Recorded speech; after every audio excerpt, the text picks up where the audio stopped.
તો વલસાડથી હાલ મહત્વના સમાચાર સામે આવ્યા છે। ડુંગરી ખાતેની ઘટના હાલ પ્રકાશમાં આવે છે। તો વલસાડના ડુંગરીથી મહત્વના સમાચાર અત્યારે સામે આવ્યા છે, જ્યાં રેલવેના ઉચ્ચ અધિકારીઓનો કાફલો અત્યારે ઘટના સ્થળે પહોંચી ગયો છે। મુખ્ય લાઇન પરથી ગુડ્સ ટ્રેન પાટા પરથી ઉતરી ગઈ છે। તો ઘટનાને લઈને ટ્રેનોના અવરજવર પર અસર થયેલી જોવા મળી રહી છે। મોટી સંખ્યામાં સ્થાનિક ગ્રામજનો ઉપસ્થિત થયેલા જોવા મળી રહ્યા છે। તો રેલવેના ઉચ્ચ અધિકારીઓનો કાફલો અત્યારે ઘટના સ્થળે પહોંચી ગયો છે અને કામગીરી હાથ ધરવામાં આવી છે। ડુંગરી પોલીસ સ્ટેશનના જવાનો પણ અત્યારે ઘટના સ્થળે પહોંચી ગયા છે।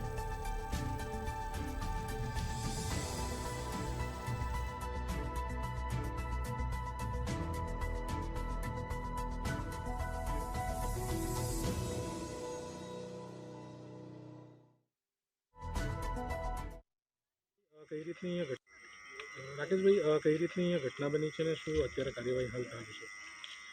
અત્યારે બપોરના ટાઈમે અત્યારે જે ટ્રેન જે ખરી મેન લાઇન ઉપરથી લૂક લાઇન પર જતામાં પાટા પરથી ઉતરી ગઈ, જેને લઈને તમામ રેલવે કર્મચારી અને એમનો સ્ટાફ ઘટના સ્થળે આવી કામગીરીમાં જોડાયા છે અને પોલીસ સ્ટાફ પણ અહીંયા હાજર છે।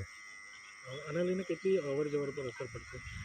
એક ટ્રેક તો સદંતર બંધ જ કરી દીધો છે, જેને લઈને એક જ ટ્રેક ઉપર અત્યારે ટ્રેનની ચાલુ રાખી છે, એટલે જેને લઈને 4 થી 5 કલાક મોડી થવાની સંભાવના પૂરેપૂરી વર્તાઈ રહી છે। રાકેશભાઈ કઈ રીતની?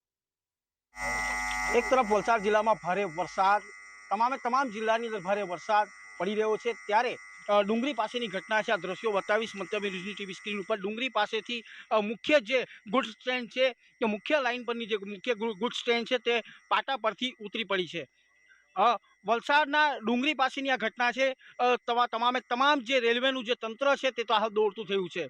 વલસાડના ડુંગરી પાસે મુખ્ય જે લાઇન કહેવાય, ગુડ્સ ટ્રેન જે કહેવાય, તે પાટા ઉપરથી ઉતરી ચૂકી છે।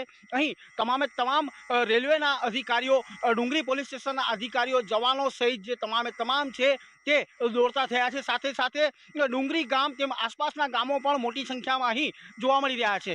વહેલી તકેથી આ જે ટ્રેનો છે તેની કામગીરી હાથ ધરવામાં આવે તેવા પ્રકારની હાલ કામગીરી હાથ ધરવામાં આવી છે। હાલ એક જ જે ટ્રેન છે, ટ્રેક છે, તેના ઉપરથી અવરજવર ચાલુ કરવામાં આવી છે, પરંતુ ચોક્કસથી 2 થી 3 કલાક સુધી હવે જે ટ્રેનો છે તે લેટ પડવાની સંભાવના છે।